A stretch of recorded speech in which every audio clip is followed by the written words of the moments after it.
12 अक्टूबर 1972 को Uruguay air force flight 571 chilli जाने के लिए उड़ान भरता है, जिसमें बैठे होते हैं रग्बी टीम के खिलाड़ी, उनके परिवार के लोग, दोस्त और क्रू मेंबर। कुल उसमें 45 लोग सवार थे जो उरुग्वे से चिली जा रहे थे, लेकिन खराब मौसम की वजह से उन्हें प्लेन को अर्जेंटीना में लैंड करना पड़ा।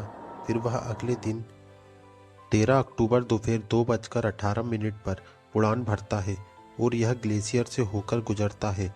विमान के पायलट को यहाँ से 29 बार गुजरने का अनुभव था, लेकिन उनकी जगह पर को पायलट विमान उड़ा रहा था और मौसम भी खराब था।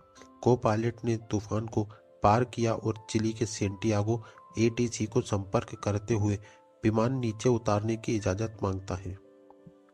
हालांकि सेंटियागो एटीसी पायलट की बात सुनकर हैरान हो जाते हैं, क्योंकि उन्हें रडार पर फ्लाइट नहीं दिख रही होती है। लेकिन तभी को पायलट विमान को नीचे करता है और विमान एंडीज पहाड़ी की चोटी से टकरा जाता है और इसका पिछला हिस्सा टूट जाता है। इसमें पीछे बैठे कुछ लोग नीचे गिर जाते हैं। विमान पहाड़ी से टकराते हुए 200 मीटर तक घसीटता है और वह 2 भागों में टूट जाता है। इस हादसे में पायलट की मौत हो जाती है और को पायलट फंस जाता है। इस दुर्घटना से अंदर बैठे और कुछ लोगों की मौत हो जाती है। ये प्लेन जिस जगह क्रैश हुआ था उस जगह चारों ओर बर्फ ही बर्फ थी। एटीसी की रडार से विमान के गायब होने के अगले ही दिन 4 विमान सर्च ऑपरेशन में लग जाते हैं, लेकिन कोई सफलता नहीं मिलती। दूसरे दिन 3 देशों के 11 विमान सर्च ऑपरेशन के लिए निकलते हैं और क्रैश विमान के कुछ लोग उनको देख भी लेते हैं। वह सर्च फ्लाइट को देखते हुए चिल्लाते हैं, पर बर्फ होने के कारण ऊपर उड़ रहे विमान उनको नहीं देख पाए। ऐसा 3 बार हुआ। जब क्रैश विमान के लोगों को सर्च फ्लाइट दिखी और उन्होंने हर मुमकिन कोशिश की, लेकिन कोई सफलता नहीं मिली। 8 दिन तक सर्च ऑपरेशन चलने के बाद उसे बंद कर दिया गया, क्योंकि मौसम खराब होने के कारण इतने दिन तक वहां कोई जिंदा नहीं रह सकता था। सरकार की तरफ से यह निर्णय लिया गया कि गर्मी पड़ने पर उनके शवों को ढूंढने के लिए सर्च ऑपरेशन चलाया जाएगा।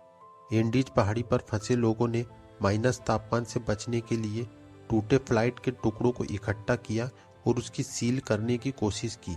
विमान में सवार लोगों में 2 मेडिकल के छात्र भी थे। इनके पास कुछ मेडिकल किट भी थी और वह उनसे घायलों को बचाने में लगे थे।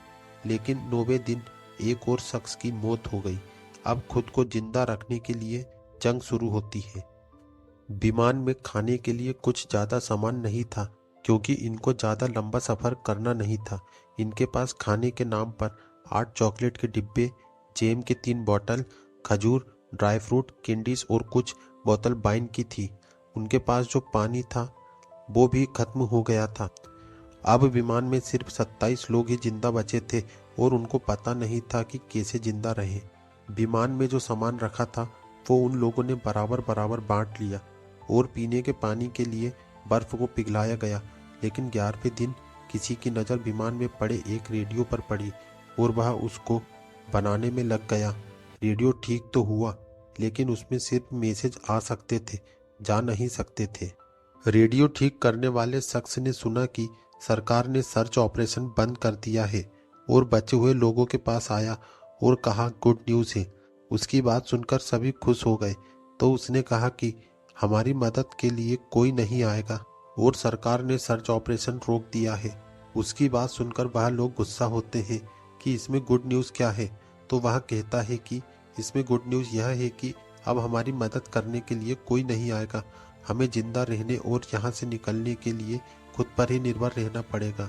धीरे धीरे उन लोगों के पास खाना खत्म हो गया, तो उन लोगों ने सीट के ऊपर लेदर के कवर को खाना शुरू कर दिया। लेकिन इसको खाने के बाद वह बीमार पड़ने लगे और मरने लगे। 29 अक्टूबर को उसी पहाड़ी पर एक बर्फीला तूफान आता है और उन्होंने खुद को बचाने के लिए जो बनाया था वह टूट जाता है। इस तूफान में 8 अन्य लोग और मारे जाते हैं। अब सिर्फ 19 लोग ही बचे थे और बर्फ चारों तरफ थी। यहाँ पर मरने वाले लोगों की लाश खराब नहीं हुई, क्योंकि माइनस तापमान होने के कारण वह जम चुकी थी और अब इनके पास खाने की सभी चीजें पूरी तरह से खत्म हो चुकी थी।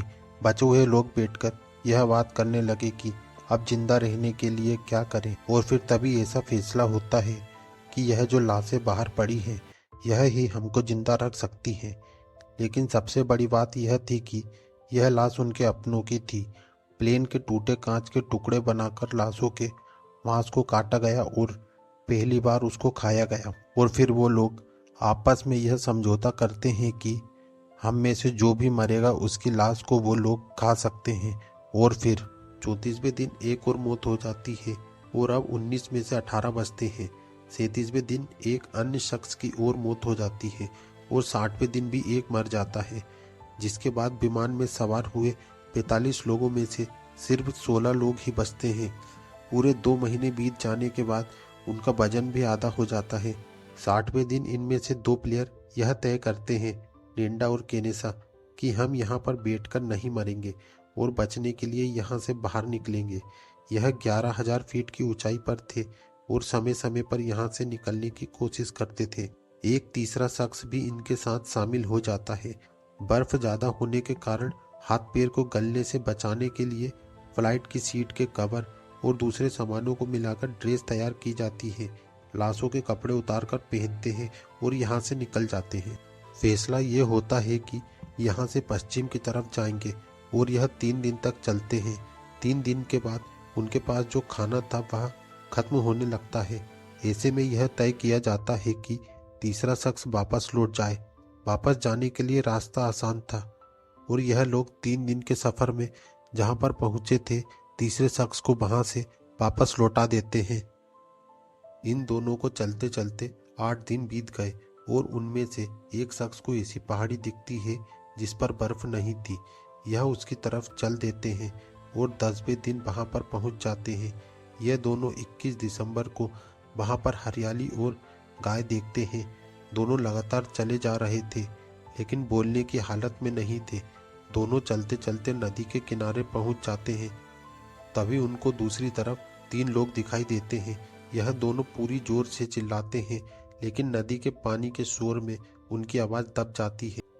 तभी अचानक उन तीनों में से एक शख्स को कुछ आभास होता है और वह देखता है। वह शख्स भी कुछ बोलता है लेकिन पानी का शोर ज्यादा होने के कारण उन लोगों को कुछ सुनाई नहीं देता है। ऐसे में वह शख्स कागज पर कुछ लिखकर पत्थर में लपेटकर उनकी तरफ फेंकता है और उनसे उनकी जानकारी पूछता है। उन्होंने अपनी सारी बात कागज पर लिखकर उनको दी। वह शख्स पढ़ता है और कहता है, टुमारो। अब दोनों के लिए यह रात काफी लंबी होने वाली थी। अगले दिन वहां की पुलिस तक यह बात पहुंचती है। चिली अथॉरिटी वहां पर आती है और उन दोनों को वहां से पिक किया जाता है और अस्पताल ले जाया जाता है। इसके बाद उन दोनों को लेकर 3 हेलीकॉप्टर जाते हैं। वहां पर सिर्फ एक चॉपर ही उतर सकता है। ऐसे में सिर्फ 7 गंभीर लोगों को ही एक चॉपर में लाया जाता है। बाकी को अगली सुबह वहां से लाया जाता है। जब उनसे पूछा गया कि आप कैसे जिंदा बचे तो उन्होंने सच्चाई बताई। हालांकि यह पता चलने के बाद उनकी काफ़ी आलोचना हुई, लेकिन फिर उन्होंने बताया कि हम सभी के बीच समझौता हुआ था कि अगर हमारी भी मौत हो जाए तो आप हमें भी खा सकते हैं।